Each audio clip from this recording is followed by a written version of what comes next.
Hi everyone, coordination compounds पढ़ रहे थे हम लोग। उसमें वैलेंस बॉन्ड थ्योरी देख रहे थे और उसमें कोऑर्डिनेशन नंबर 4 तक के लिए जो स्ट्रक्चर था बॉन्डिंग उसको एक्सप्लेन किए थे हम।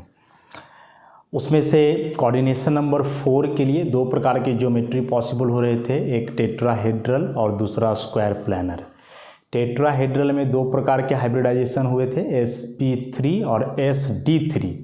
उसी प्रकार से स्क्वायर प्लानर के लिए भी दो प्रकार का हाइब्रिडाइजेशन हमने पढ़ा, एक dsp2 और दूसरा एक्सेप्शनली sp2d, जिसको कि vbt एक्सप्लेन नहीं करता है।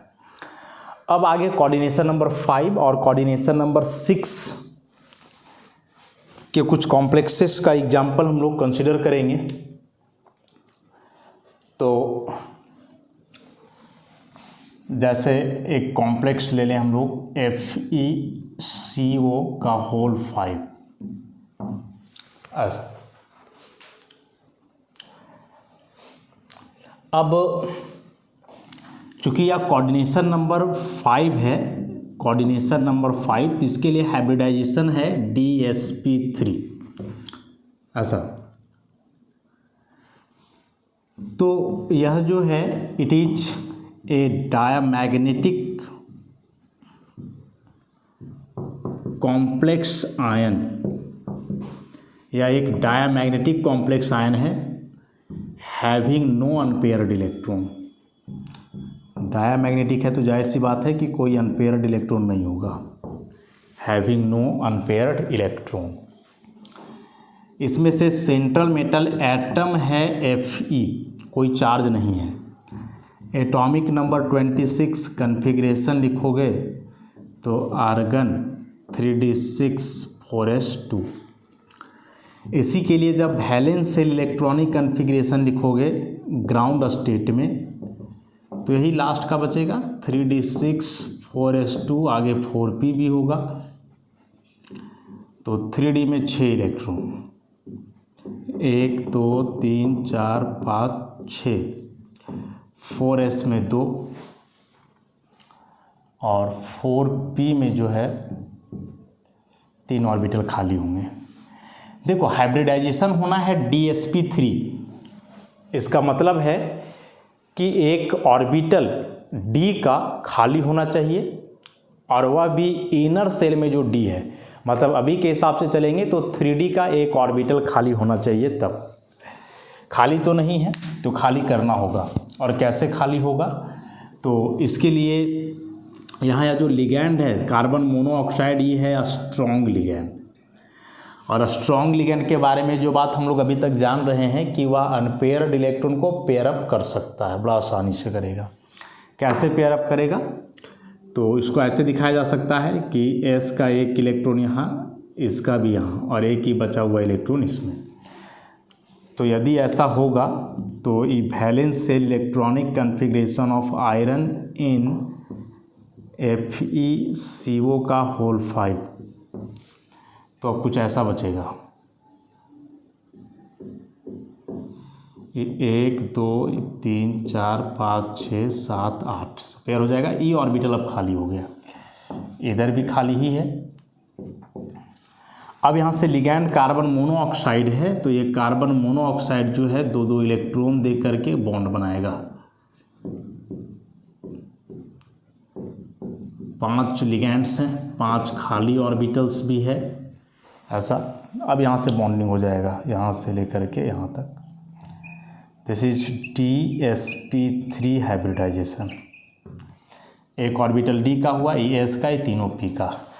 शेप इसका ट्राइगोनल बाई पिरामिडल है, तो TBP शेप इसका बनेगा। तो कैसे बनेगा, आयरन कार्बन मोनोऑक्साइड में कार्बन होता है donor atom,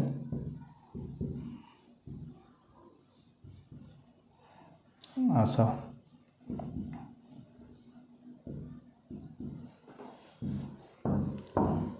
this is trigonal bi pyramidal, या इसका ज्योमेट्री हो गया।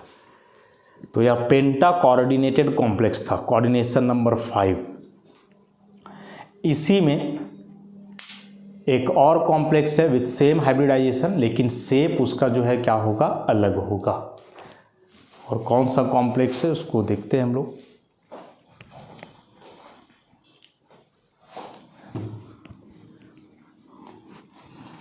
देखो कोऑर्डिनेशन नंबर 5 के लिए 2 ज्योमेट्री पॉसिबल है, जैसे 4 के लिए 2 ज्योमेट्री पॉसिबल था ना, टेट्राहेड्रल और स्क्वायर प्लैनर, उसी प्रकार से कोऑर्डिनेशन नंबर 5 के लिए भी 2 ज्योमेट्री पॉसिबल है। एक जो अभी हम लोग लिखे ट्राइगोनल बाइपिरामिडल और दूसरा होता है स्क्वायर पिरामिडल। तो नेक्स्ट एग्जांपल हम लोग वही लिख करके चलेंगे, NiCN का होल 5 और 3 minus. Again it is a diamagnetic complex ion having no unpaired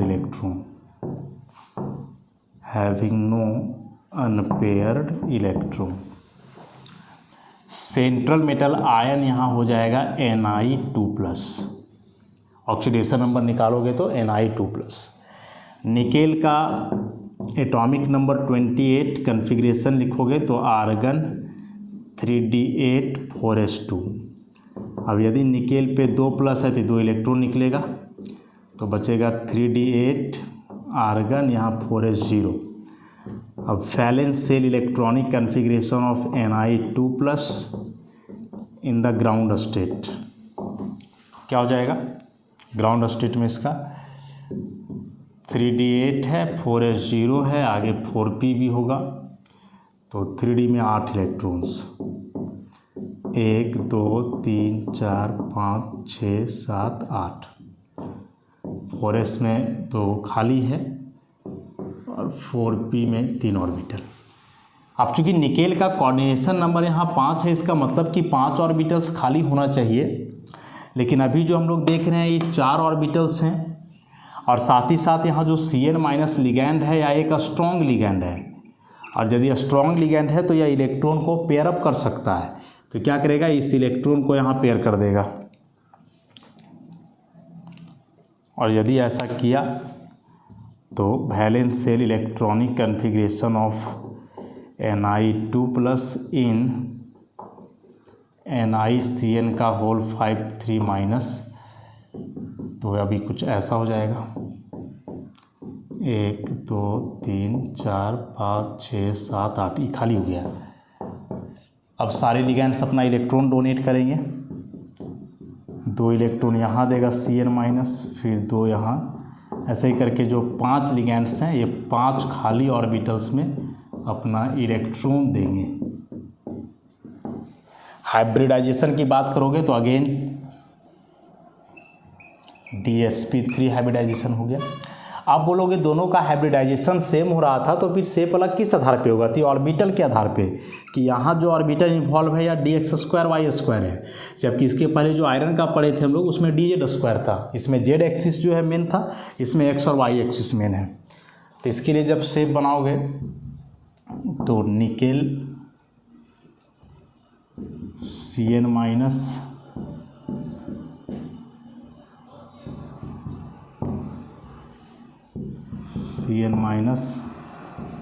एक यहाँ Cn-, निकेल पे 2+ है, ओवरऑल 3 माइनस बचेगा, and this one is a square pyramidal shape. तो कोऑर्डिनेशन नंबर 5 यदि है तो उस केस में 2 ज्योमेट्री पॉसिबल होंगे, एक ट्राइगोनल बाइपिरामिडल और दूसरा स्क्वायर पिरामिडल। जैसे कोऑर्डिनेशन नंबर 4 के लिए बताए 2 ज्योमेट्री थे, टेट्राहेड्रल और स्क्वायर प्लेनर, वैसे ही यहाँ है। तो कॉम्प्लेक्स को देख करके पता करना तो थोड़ा मुश्किल है इस केस में, लेकिन फिर भी हम लोग ध्यान में रखेंगे इस बात को। तो खैर coordination number 5 is not very common for complex compounds, coordination number 4 and 6 are very common. तो 4 में तो हमने टेट्राहेड्रल और स्क्वायर प्लेनर के बारे में काफ़ी डिटेल में पढ़ा। अब कोऑर्डिनेशन नंबर 6 की ओर बढ़ें। तो कोऑर्डिनेशन नंबर 6 के लिए जो है, कोऑर्डिनेशन नंबर 6 के लिए केवल एक ही टाइप का ज्योमेट्री पॉसिबल है, ऑक्टाहेड्रल कॉम्प्लेक्सेस। लेकिन ये जो ऑक्टाहेड्रल कॉम्प्लेक्सेस होते हैं ये 2 प्रकार के होते हैं, 2 टाइप्स। एक कहलाता है inner orbital octahedral complex, inner orbital octahedral complex और दूसरे वाले हैं आउटर ऑर्बिटल ऑक्टाहेड्रल कॉम्प्लेक्स। ये दो प्रकार के हैं दोनों ऑक्टाहेड्रल ही, लेकिन एक में हम लोग इनर ऑर्बिटल लिख रहे हैं, दूसरे में आउटर ऑर्बिटल। तो इस इनर ऑर्बिटल और आउटर ऑर्बिटल का क्या मतलब है, बस इसको हम लोग समझते हैं यहाँ से केवल। देखो, हाइब्रिडाइजेशन इसके लिए होता है D2sp3, बस हाइब्रिडाइजेशन से ही बात क्लियर हो जाएगा। और इसके लिए हाइब्रिडाइजेशन होता है sp3d2 ऐसा। अब D2sp3 हाइब्रिडाइजेशन को हम लोग कैसे समझें, तो समझना ऐसे कि यहाँ जो s और p ऑर्बिटल्स होंगे ये वैलेंस सेल के होंगे, मतलब n के, जबकि यहाँ जो d है वह पेनल्टीमेट सेल का होगा, पेनल्टीमेट सेल का होगा, मतलब n-1 का। फॉर एग्जाम्पल कि यदि यहाँ आप s लेते हो फोर्थ सेल का 4s और 4p, तो जो d होगा वह n-1 का होगा, मतलब 3d का होगा। तो चूँकि 4 यहाँ वैलेंस सेल है, तो जाहिर सी बात है कि थर्ड जो है उसके अंदर का सेल होगा, इनर सेल होगा। तो इनर सेल का d ऑर्बिटल इन्वॉल्व्ड है, that's why it is called inner orbital octahedral complex. नहीं, इनर सेल का d ऑर्बिटल इन्वॉल्व्ड है, इसीलिए इसको हम लोग क्या बोल रहे हैं, इनर ऑर्बिटल ऑक्टाहेड्रल कॉम्प्लेक्सेस। यहाँ आओगे तो ये s, p और d सारे जो हैं वैलेंस सेल के होंगे। n मतलब यदि फोर्थ सेल है तो 4s होगा, 4p होगा, 4d होगा। तो यहाँ जो d ऑर्बिटल इन्वॉल्व्ड है वह वैलेंस सेल का है, जो बाहर की ओर होता है, आउटर सेल है, तो ये आउटर ऑर्बिटल हुआ, इसलिए इसको हम लोग बोलेंगे आउटर ऑर्बिटल ऑक्टाहेड्रल कॉम्प्लेक्सेस। तो ऑक्टाहेड्रल कॉम्प्लेक्सेस जिसमें सेंट्रल मेटल आयन का इनर सेल का d ऑर्बिटल इन्वॉल्व्ड है तो वह इनर ऑर्बिटल ऑक्टाहेड्रल कॉम्प्लेक्स कहलाएगा। और यदि वैलेंस सेल का d ऑर्बिटल इन्वॉल्व्ड है तो वैसे कॉम्प्लेक्स को आउटर ऑर्बिटल ऑक्टाहेड्रल कॉम्प्लेक्स हम लोग बोलेंगे। नेक्स्ट, इनर ऑर्बिटल कॉम्प्लेक्स को लो स्पिन कॉम्प्लेक्सेस भी बोला जाता है, लो स्पिन कॉम्प्लेक्सेस, जबकि आउटर ऑर्बिटल को जो है हाई स्पिन कॉम्प्लेक्सेस बोलते हैं। अभी लो स्पिन और हाई स्पिन का मतलब क्या हुआ, तो स्पिन कहने का मतलब कि स्पिन क्वांटम नंबर जो हम लोग पढ़े थे, तो लो स्पिन कॉम्प्लेक्सेस मतलब इसका स्पिन क्वांटम नंबर कम होगा। मतलब बेसिकली ये समझो कि अनपेयर्ड इलेक्ट्रॉन का संख्या इसमें कम होगा, किसके तुलना में, ये जो फ्री मेटल आयन है उसके तुलना में। जैसे मान लो कोई मेटल आयन है Fe2+ सपोज, तो इसके वैलेंस सेल में 4 अनपेयर्ड इलेक्ट्रॉन है, तो ये फ्री है तो इसके वैलेंस सेल में 4 अनपेयर्ड है, लेकिन यही वाला जब कॉम्प्लेक्स बनाएगा, और ख़ास करके कौन सा कॉम्प्लेक्स, इनर ऑर्बिटल, तो इस केस में इसके पास 0 अनपेयर्ड बच जाएगा। तो अनपेयर्ड इलेक्ट्रॉन नहीं बच रहा है, इसका मतलब कि इसका स्पिन क्वांटम नंबर 0 हो जाएगा। और यहाँ 4 अनपेयर्ड है तो 1/2 × 4 मतलब स्पिन क्वांटम नंबर 2 आएगा। तो शुरू में स्पिन क्वांटम नंबर 2 है, मतलब अनपेयर्ड इलेक्ट्रॉन ज़्यादा है, लेकिन जब यह कॉम्प्लेक्स कंपाउंड बनाया तो अनपेयर्ड इलेक्ट्रॉन का संख्या कम हो गया, स्पिन क्वांटम नंबर का वैल्यू घट गया।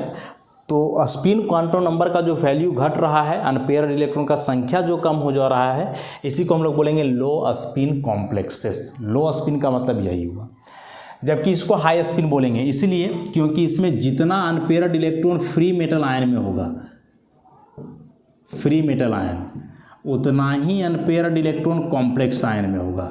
दोनों में अनपेयर्ड इलेक्ट्रॉन का संख्या बराबर होगा, number of unpaired electron equal होगा। तो यदि फ्री मेटल आयन का अनपेयर्ड इलेक्ट्रॉन उसके कॉम्प्लेक्स कंपाउंड में जो अनपेयर्ड इलेक्ट्रॉन है उसके संख्या का बराबर हो, तो ऐसे कॉम्प्लेक्स को हम लोग हाई स्पिन कॉम्प्लेक्सेस बोलेंगे। और यदि अनपेयर्ड इलेक्ट्रॉन का संख्या उस कॉम्प्लेक्स में कम हो, किसके तुलना में, जो फ्री मेटल आयन है उसके तुलना में, तब ऐसे कॉम्प्लेक्स को हम लोग क्या बोलेंगे, लो स्पिन कॉम्प्लेक्सेस बोलेंगे। तो यह हाई स्पिन और लो स्पिन का भी बात जो है काफ़ी इंपॉर्टेंट था, वेरी वेरी इंपॉर्टेंट। इसके अलावे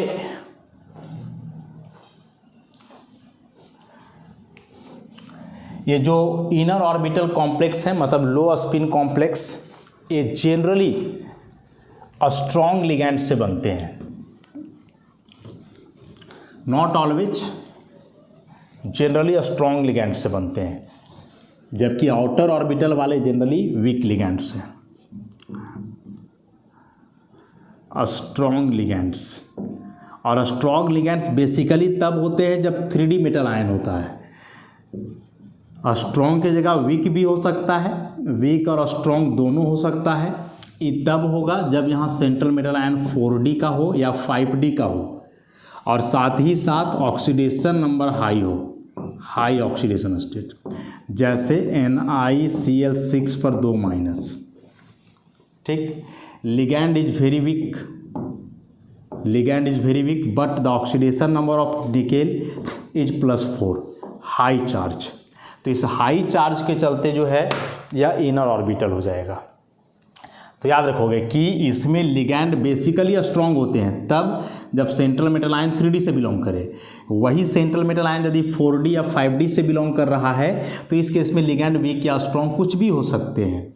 यदि सेंट्रल मेटल आयन 3D का है, लिगैंड भी वीक है, तो उस केस में उसका ऑक्सीडेशन नंबर हमेशा हाई होगा, उसके नॉर्मल ऑक्सीडेशन स्टेट से जो है ज़्यादा ऑक्सीडेशन स्टेट रहेगा। आउटर ऑर्बिटल में बेसिकली वीक लिगैंड्स ही होते हैं, बेसिकली वीक लिगैंड्स होते हैं इसमें, मोस्ट केसेस में, रेयरली स्ट्रॉन्ग भी हो सकते हैं। और यहाँ जो सेंट्रल मेटल आयन का ऑक्सीडेशन स्टेट है वह लो होगा। और इसका बड़ा ही एक कॉमन सा एग्जांपल है कि जैसे CO कोबाल्ट का कॉम्प्लेक्स ले हम लोग, CO NH3 का होल 6 पर 3+, CO NH3 का होल 6 पर 2+, ऐसे दो कॉम्प्लेक्स हैं। अब इसमें से देखोगे तो सब कुछ तो सेम ही है, अंतर हो रहा है इस सेंट्रल मेटल आयन का ऑक्सीडेशन स्टेट पे। यहाँ कोबाल्ट +3 में है और यहाँ कोबाल्ट +2 में है। 6 लिगैंड यहाँ भी है, 6 यहाँ। अमोनिया की बात करें तो यह एक मॉडरेट लिगैंड है, not very weak, not very strong, moderate ligand. तो यदि यहाँ यह एक मॉडरेट लिगैंड है तो ओवरऑल इस कॉम्प्लेक्स का नेचर डिपेंड करेगा ऑक्सीडेशन स्टेट पे। तो यहाँ +3 हाई ऑक्सीडेशन स्टेट है, तो हाई ऑक्सीडेशन स्टेट है, इसका मतलब क्या हो जाएगा इनर ऑर्बिटल। +2 लो ऑक्सीडेशन स्टेट है, तो ये क्या हो जाएगा आउटर ऑर्बिटल। तो लिगैंड का नेचर पे ना डिपेंड करके कभी कदार सेंट्रल मेटल आयन के नेचर पे भी डिपेंड करेगा या सेंट्रल मेटल आयन के ऑक्सीडेशन स्टेट पे भी डिपेंड करेगा। तो इस बात को जो है अच्छे से हम लोग ध्यान में रखेंगे। ये जो इनर ऑर्बिटल कॉम्प्लेक्सेस होते हैं, जैसे अभी दो कॉम्प्लेक्स हमने लिखा, एक CO NH3 का होल 6 पर 3+ जो इनर ऑर्बिटल है, और दूसरा CO NH3 का होल 6 पर 2+ आउटर ऑर्बिटल है। तो यदि अब पूछा जाए कि सेप के अलावे और सेप बोर्ड है मतलब हाइब्रिडाइजेशन के अलावे, सेप तो सेम ही होगा ऑक्टाहेड्रल, हाइब्रिडाइजेशन के अलावे इसमें और क्या अंतर हो सकता है ये दोनों कॉम्प्लेक्स में। चूँकि यह इनर ऑर्बिटल है तो हाइब्रिडाइजेशन हो जाएगा D2sp3, आउटर ऑर्बिटल है तो इसका हाइब्रिडाइजेशन हो जाएगा sp3d2। तो हाइब्रिडाइजेशन के अलावा और क्या अंतर हो सकता है, तो होगा कि यदि सिमिलर कॉम्प्लेक्स हो तो उस केस में जो इनर ऑर्बिटल कॉम्प्लेक्स है वह ज़्यादा स्टेबल होगा, मोर स्टेबल, और जो आउटर ऑर्बिटल कॉम्प्लेक्स है वह उसके तुलना में कम स्टेबल होगा, लेस स्टेबल। और यदि मोर स्टेबल है तो यह इनर्ट होगा, इनर्ट होगा मतलब रिएक्शन में नहीं भाग लेगा, सब्स्टिट्यूशन रिएक्शन जो होता है उसमें पार्टिसिपेट नहीं करेगा।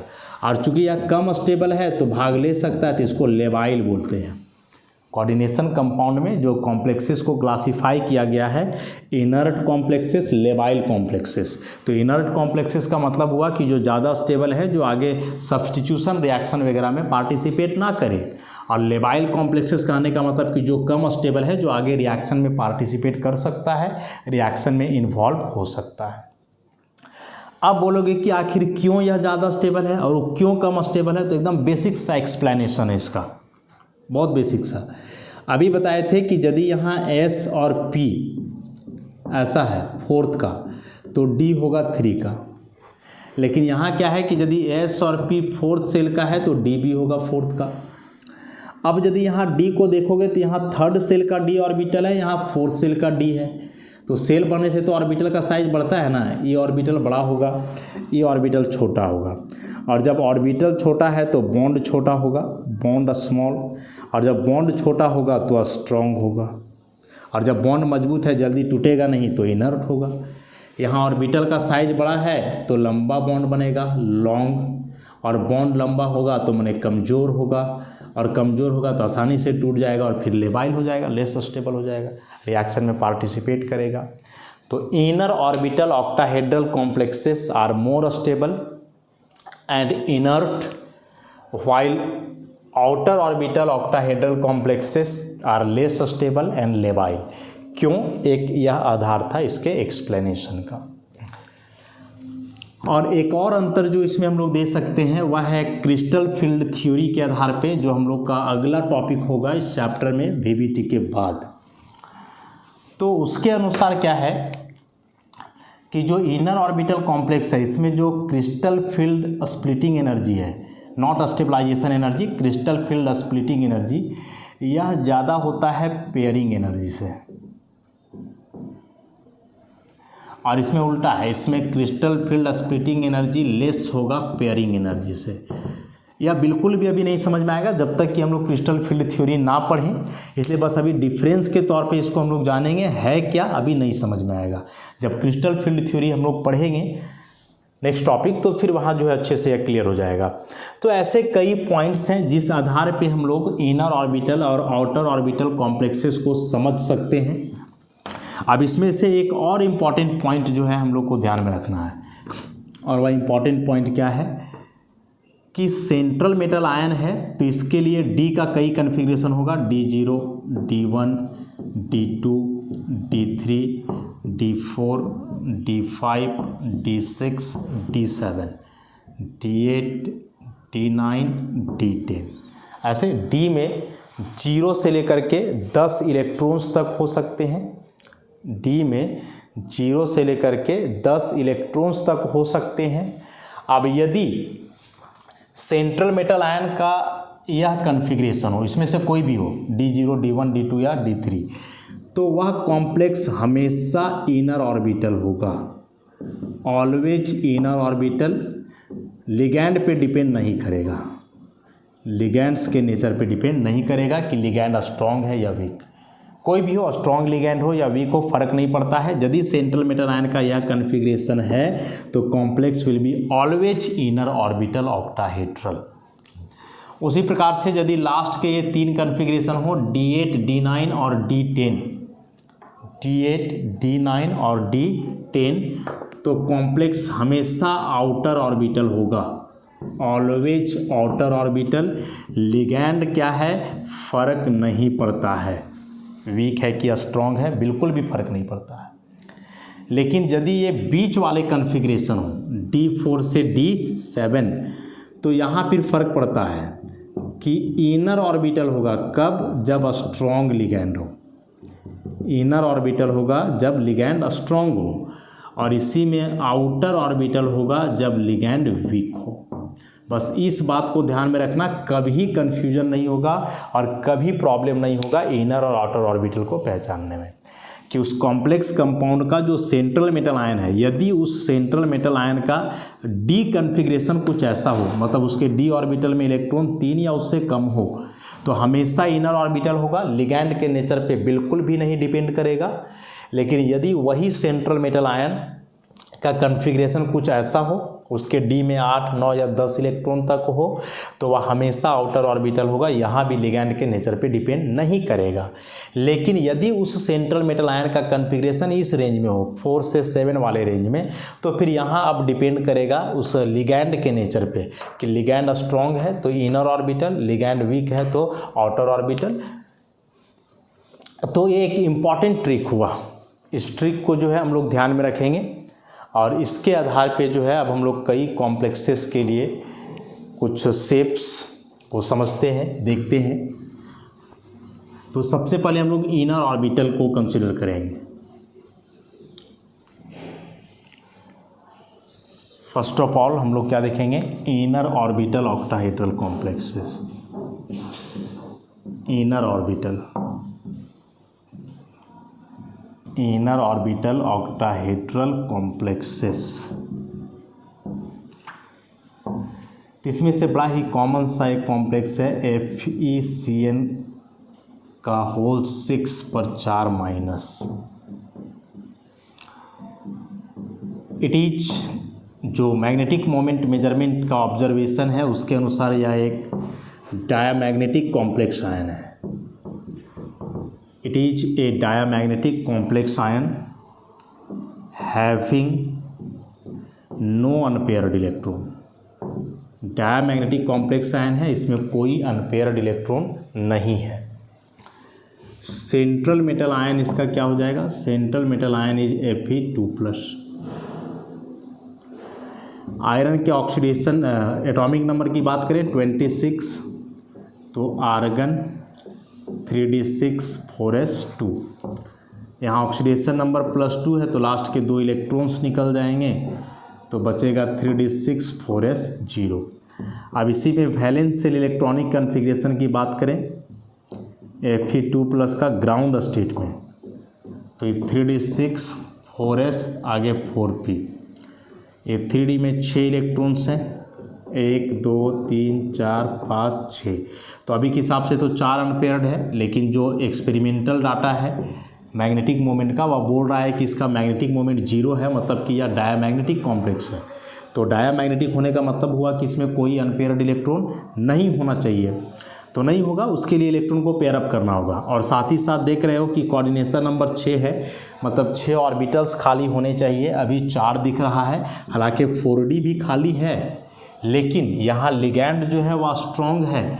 तो स्ट्रॉन्ग लिगैंड है तो ये क्या करेगा कि आगे जाएगा ही नहीं, बल्कि यही सारे इलेक्ट्रॉन्स को पेयर अप कर देगा ऐसा।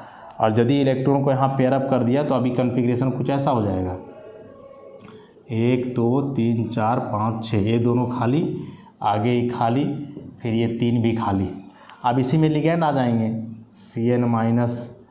CN-, तो यहाँ इलेक्ट्रॉन का पेयरिंग क्यों हुआ? लिगैंड स्ट्रॉन्ग था इसीलिए। देखो यह बीच वाला कन्फिग्रेशन अभी बताए थे D6, क्या बोले थे, D4 से D7 तक यदि रहेगा और उसमें लिगैंड स्ट्रॉन्ग है तो इनर ऑर्बिटल होगा। तो D6 कन्फिग्रेशन है, लिगैंड स्ट्रॉन्ग है तो इलेक्ट्रॉन का पेयरिंग हो जाएगा ऐसा, CN- और यहाँ भी CN-। और जब हाइब्रिडाइजेशन आप मिलाओगे तो हाइब्रिडाइजेशन इसके लिए क्या हो जाएगा, यहाँ से शुरू करो, दिस इज D2sp3।